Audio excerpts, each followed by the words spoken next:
Assalamualaikum warahmatullahi wabarakatuh. Jumpa lagi dengan saya Ahmad Solehin. Pada video kali ini kita akan membahas mengenai kecerdasan tiruan ya dalam kaitannya dengan klasifikasi naive Bayes ya atau Bayesian method atau naive Bayes classifier. Nah, materi ini merupakan bagian dari mata kuliah kecerdasan tiruan atau AI ya, atau juga beberapa materi intersection dengan mata kuliah data mining juga gitu kan ya. Baik. Oke, nah kita ingat kembali ya taksonomi dari AI sudah pernah kita singgung di video sebelumnya. Jadi naive Bayes ini kalau dalam taksonomi itu masuk dalam kategori reasoning ya. Reasoning ini mencoba mendapatkan pola ya atau pengetahuan itu dari kejadian-kejadian yang terjadi sebelumnya. Nah, salah satu metodenya adalah Bayesian ya, yang diturunkan nanti dengan naive Bayes classifier. Oke, kita mulai dulu dengan teorema Bayes ya. Diketahui X merupakan sampel data. Ya, ini misalnya X ini merupakan sampel data. Dalam Bayes, X disebut sebagai eviden atau fakta. Ya, jadi setiap record data itu adalah fakta.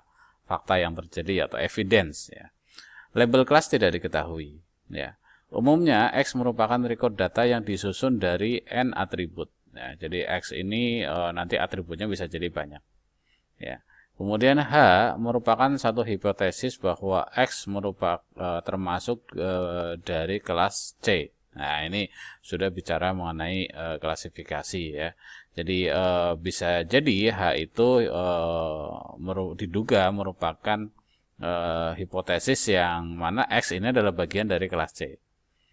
Classification adalah untuk menentukan probabilitas pH terhadap X ya, atau peluang hipotesis dari data sampel X ya, kurang lebih begitu bacanya ya.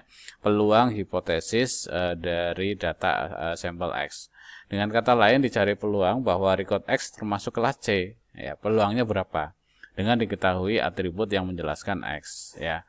Atau peluang keluarnya hasil H jika diketahui nilai X tertentu. Itu teorema lah gitu kan ya. Nah, nanti ada istilah namanya prior probability ya, atau peluang awal gitu kan ya.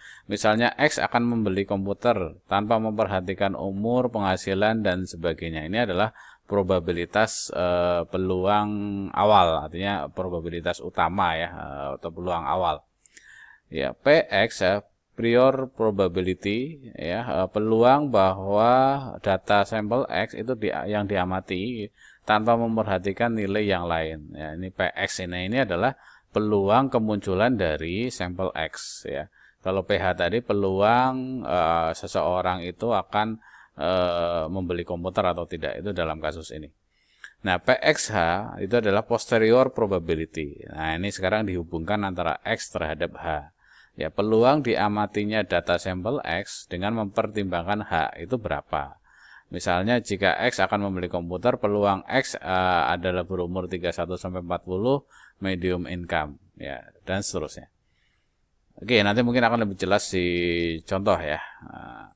Nah, kalau dari rumusnya ya, jika diberikan data training X ya, posterior probability dari suatu hipotesis H, PH terhadap X kita mengikuti teorema Bayesnya berikut ini. PH terhadap X ini adalah hasil dari probabilitas X terhadap H dikalikan dengan probabilitas H dibagi dengan probabilitas X ya. Dengan kata lain dapat ditulis bahwa posterior itu adalah likelihood dikali dengan prior atau evidence ya. Oke, jadi kurang lebih seperti itu terkait dengan teorema dasar dari naive Bayes. Nah, misal terhadap beberapa alternatif hipotesis. Nah, kalau hipotesisnya alternatifnya banyak, kelasnya banyak, ya nanti maka akan dicari hipotesis yang paling mungkin, yang paling baik ya, yang paling ya punya probabilitas paling tinggi ya, atau istilahnya adalah maksimum a priori ya, MAP ya, MAP ya, maksimum a priori. Ya, rumusnya adalah ya kurang lebih seperti ini. Dicari intinya yang paling tinggi lah probabilitasnya. Oke, nah kita bicara mengenai klasifikasi naive Bayes atau simple naive Bayesian classifier NBC ya.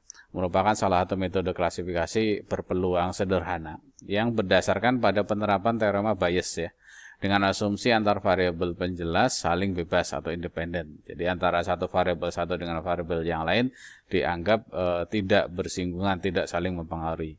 Algoritma ini memanfaatkan metode probabilitas dan statistik yang dikemukakan oleh ilmuwan Inggris Thomas Bayes. Ini pertama kali yang mencetuskan metode ini, yaitu memprediksikan probabilitas di masa depan berdasarkan pengalaman dari masa sebelumnya. Ya, proses learning tadi ya. Dua kelompok peneliti, satu dari Pantel dan Lin dan yang lain dari Microsoft Research, memperkenalkan metode statistik Bayes ini pada teknologi anti-spam filter. Jadi pertama diterapkan untuk menentukan apakah satu email termasuk spam atau bukan gitu ya, filtering, spam filtering ya. Tetapi yang membuat algoritma naive Bayes ini populer adalah pendekatan yang dilakukan oleh Paul Graham ya, di mana dasar dari teorema naive Bayes itu menggunakan rumus yang tadi sudah disampaikan ya. Ini hanya istilah yang lain, PA terhadap B dan sebagainya ya. Contoh kasus. Nah, ini kita mungkin akan lebih jelas ya, mudah-mudahan lebih jelas dengan adanya contoh ini. Misalnya terdapat ingin diketahui apakah satu objek masuk ke dalam kategori dipilih untuk perumahan atau tidak. Ya, jadi ini pemilihan perumahan ya dengan algoritma naive Bayes. Untuk menetapkan suatu daerah akan dipilih sebagai lokasi pendirian perumahan itu ada 10 data. Nah, ini ada datanya ya. Ada datasetnya. Datasetnya terdiri dari 4 atribut ya. Pertama harga tanah per meter, jarak daerah tersebut dari pusat kota, kemudian ada tidaknya angkutan umum ya, dan juga keputusan untuk memilih apakah dijadikan lokasi perumahan atau tidak ya. Ini nanti akan jadi label atau kelasnya ya. Ya seperti ini ya. Jadi ini ada 10 data tadi ya. Harga tanah murah, jarak dari pusat kota itu dekat ya, ada angkutan umum ternyata tidak. Nah, tapi dipilih menjadi perumahan. Ini data yang terjadi berdasarkan mungkin pengumpulan data ya yang terjadi sebelumnya ya, seperti ini kurang lebih. Nah, dari data ini kita nanti harus bisa membuat keputusan ya, apakah kalau nanti terjadi kasus yang berbeda dengan parameter berbeda, apakah nanti dia dipilih menjadi sebagai perumahan atau tidak ya. Nah, sekarang kita hitung satu persatu probabilitas atribut C1. Nah, atribut C1 itu kan yang paling kiri ya, harga tanah. Harga tanah murah, sedang, mahal ya. Ini variasinya. Nah, di sini murah, probabilitas dipilih sebagai perumahan itu ada 2. Ya, kita lihat dari mana. Di sini cari yang murah. 1, 2, 3, ada 3 ya. Nah, yang di sini ya ada 2. Nah, ini data yang nomor 1 dengan nomor 8 itu ya. Yang nomor 7 itu tidak. Nah, sehingga di sini ditulis murah 2 ya, tidaknya 1. Nah, sehingga probabilitasnya adalah 2/5. Kenapa? Karena ada 5 data totalnya di sana ya. 5 data gitu kan ya. Kemudian yang sedang adalah 2 dipilih ya, 1 itu tidak, sehingga ini probabilitasnya mahal dan seterusnya ya. Dengan ini totalnya adalah ternyata yang milih yaitu 5, yang tidak itu 5, totalnya ada 10 di sana ya. Oke, itu probabilitas kemunculan untuk harga tanah. Demikian juga untuk jarak ke pusat kota ya. Di situ ada dekat, sedang, dan jauh ya. Nah, di sini ada dekat, sedang, dan jauh. Dekat, sedang, dan jauh. Nah, dihitung berapa probabilitas terhadap dipilihnya sebagai perumahan lokasi itu. Ya, ternyata begini ya. Yang dekat itu ada 3 dan semuanya ya. Ya, berarti probabilitasnya adalah 3/5 dan seterusnya. Ya, demikian juga untuk angkutan umum. Itu juga sama ya, dibuat probabilitas seperti ini sehingga ketemulah tabel probabilitas.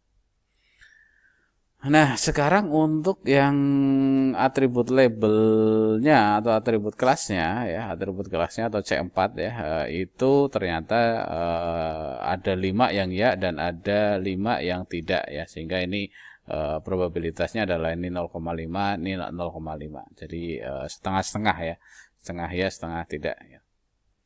Nah, lanjut ke perhitungannya sekarang. Nah, dari data tersebut ingin diketahui gitu kan ya, ternyata ada data baru ya yang belum diketahui apakah daerah ini akan dipilih sebagai perumahan atau tidak, di mana C1-nya itu mahal ya, jarak dari pusat kota atau C2-nya adalah sedang, dan angkutan umumnya ada atau ya. Nah, sekarang kita lihat variasi di data, ada nggak yang mahal, sedang, ya. Nah, kita lihat dari 10 data ini, mahal, kemudian sedang, oh tidak, mahal, jauh. Nah, tidak ada yang data yang sama gitu kan ya.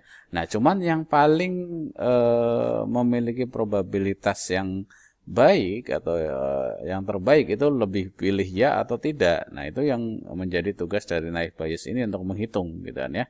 Nah, yang pertama, nah ini cara berhitungannya. Kita hitung kan kemungkinannya ada ya atau tidak.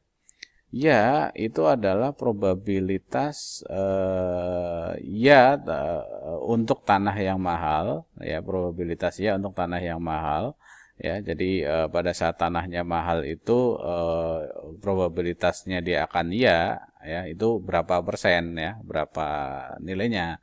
Ya, kita lihat ya dikalikan dengan probabilitas jarak sedang terhadap ya dengan probabilitas angkutan ada terhadap ya dikalikan dengan probabilitas ya.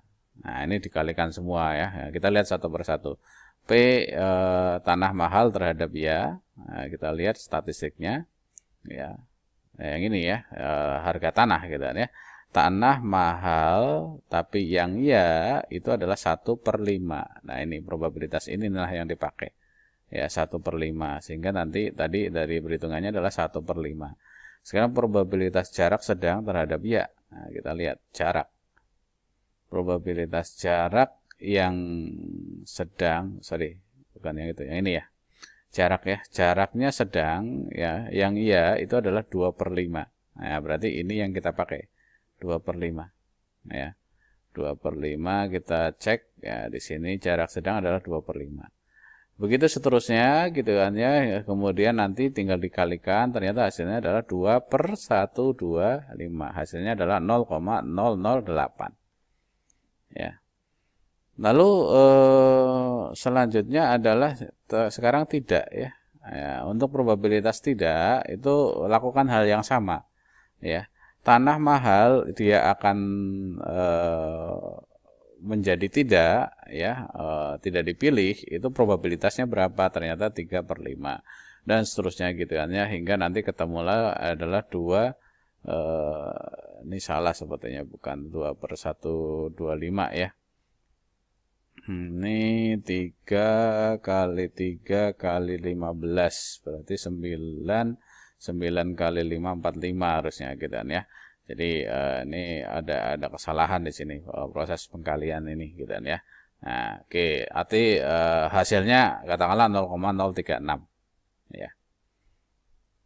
Oke. Nah, nilai probabilitas dapat dihitung dengan melakukan normalisasi terhadap data tersebut ya, sehingga diperoleh 0 sampai 1. Nah, ini berikutnya dilakukan normalisasi ya dari data tadi gitu kan ya, data yang ini kita lakukan normalisasi. Probabilitas ya adalah 0,08. 0,08 itu adalah ini ya, probabilitas ya itu per 0,08 itu ya plus 0,036 ini yang tidak ya, sehingga diperolehnya 0,182 ya. Kemudian probabilitas tidak itu adalah 0,036 ya per 0,08 plus 0,036 sama dengan 0,815. Nah, ini kalau ini sudah ketemu persentase nih, sudah ketemu sudah dinormalisasi ya. Nah, dilihat klasifikasi yang lebih tinggi yang mana? Oh, ternyata yang tidak ya, karena ini kemungkinan probabilitasnya lebih tinggi 0,8. Ya, maka inilah yang dipilih ya sebagai keputusan akhir bahwa kalau datanya itu tanahnya mahal, jarak dari pusat kota sedang, angkutan umumnya ada, ternyata di sini tidak dipilih sebagai lokasi perumahan. Nah, itu ya, mudah-mudahan cukup jelas. Oke, nah sekarang contoh kasus 2. Ya, contoh kasus 2 ini tadi datanya berbeda dengan kasus yang pertama. Kasus yang pertama harga tanah tadi kan mahal, murah, ya, sedang dan seterusnya. Jarak dari pusat jauh, dekat, sedang, ya, itu kategorikal. Nah, sekarang bagaimana dengan datanya yang memang sifatnya kontinu, ya berupa angka seperti ini, yang variasinya banyak. Ya, variasinya banyak. Maka kalau ada data yang memang sifatnya adalah kontinu, datanya banyak, ya berupa angka seperti ini, kita bisa lakukan estimasi, ya dengan menggunakan fungsi densitas Gauss, ya atau distribusi Gauss, ya. Dengan cara apa, dengan rumus apa, kurang lebih seperti ini gitu kan ya.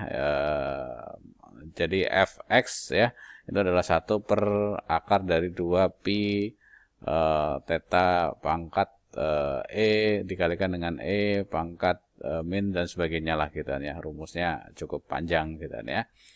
Oke, nah pertama untuk atribut yang C1 tadi ya, jadi bukan pakai probabilitas lagi sekarang gitu ya, tapi menghitung probabilitas kemunculan tadi dengan nilai Gauss tadi gitu ya. Nah, dari data itu dilakukan ini rata-ratanya berapa? Oh, 212. Ya, dari data itu rata-ratanya berapa, lalu standar deviasinya berapa? 168,87. Standar deviasi itu simpangan ya, simpangan baku ya. Antara ibaratnya seberapa variasi itu akan terlihat dari simpangan baku ini gitu kan ya.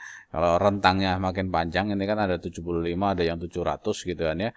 Maka simpangan bakunya biasanya akan lebih lebar atau lebih banyak gitu kan ya. Nah, ini dikumpulin ya data yang ya itu simpangan bakunya berapa, minnya berapa, data yang tidak juga sama, simpangan bakunya berapa, minnya berapa. Itu untuk perhitungan atribut dari C1. Lalu di C2 juga sama ya, lakukan hal yang sama gitu kan ya. Minnya berapa, standar bakunya berapa, ini dihitung. Ya, lalu untuk yang data yang sifatnya kategorikal itu ya seperti biasa ya, sama seperti yang langkah atau contoh sebelumnya. Nah, ini juga sama. Nah, sekarang hitung ya. Kalau tadi diberikan berupa data yang sifatnya kategorikal, ini berupa data kontinu ya, angka ya. Kalau C1-nya 300, C2-nya 17, C3-nya tidak, maka apa yang klasifikasinya apa gitu ya. Maka dihitung di sini. F atau fungsi dari C1 300 terhadap ya itu ternyata 1 per bla bla bla pangkat ini segala macam, hasilnya adalah ini.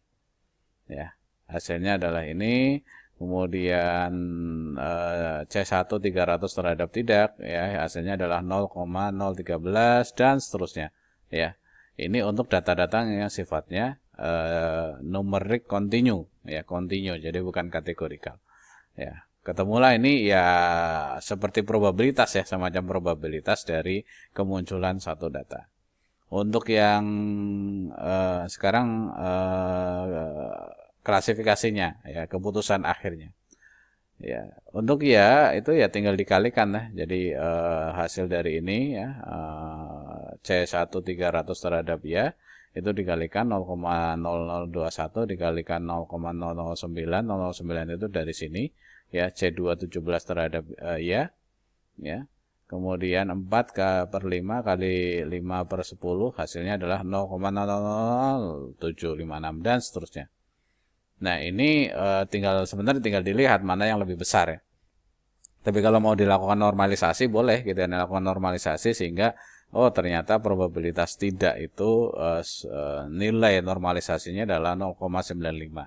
Jadi 95% dia termasuk dalam klasifikasi tidak direkomendasikan untuk jadi perumahan.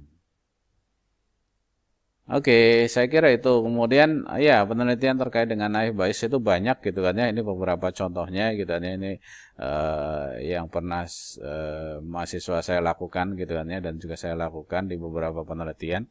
Ada yang tesis, ada yang skripsi gitu kan ya. Yang pertama ini skripsi nih gitu kan ya, untuk melakukan penjurusan siswa bisa gitu kan ya. Kemudian yang ini kelulusan tesis atau skripsi mahasiswa.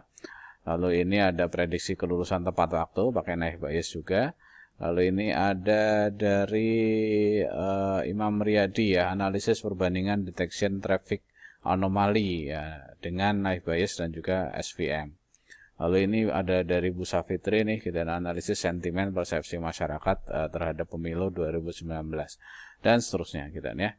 Ini contoh penelitian-penelitian yang mungkin teman-teman bisa buka, bisa baca gitu kan ya. Seperti apa sih contoh realnya dari naif bias ini gitu ya. Oke, kesimpulan akhirnya ya intinya naif bias ini adalah salah satu classifier yang mencoba menyelesaikan persoalan untuk memprediksikan kelas dari satu data itu dengan menerapkan teori bias atau teorema bias, yang mana basicnya adalah statistik sebenarnya gitu ya, probabilitas ya.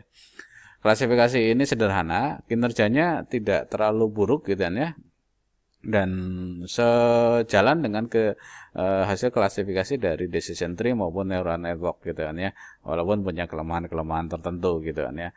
Tapi naif bias ini saya kira cukup tangguh dan banyak digunakan dalam berbagai keperluan saat ini ya. Salah satu kelemahan yang menonjol adalah ya semakin banyak data nanti akan semakin lama gitu kan ya proses prediksinya. Kenapa? Karena dia baca keseluruhan data ya, statistiknya di generate, perhitungannya dilakukan gitu kan ya. Berbeda dengan decision tree. Kalau decision tree ini sekali membentuk modelnya, nanti kita bisa merujuk pada model itu untuk mengambil satu keputusan. Proses pengambilan keputusan lebih cepat, tapi ada tahapan untuk melakukan training. Sedangkan kalau di naif bias tidak langsung dari data itu dicari gitu kan ya, mana kira-kira yang punya probabilitas lebih tinggi terhadap kelas tadi gitu kan ya. Oke, baik, saya kira itu video singkat ini kita terkait dengan klasifikasi naif bias. Semoga bermanfaat. Sampai ketemu lagi. Assalamualaikum warahmatullahi wabarakatuh.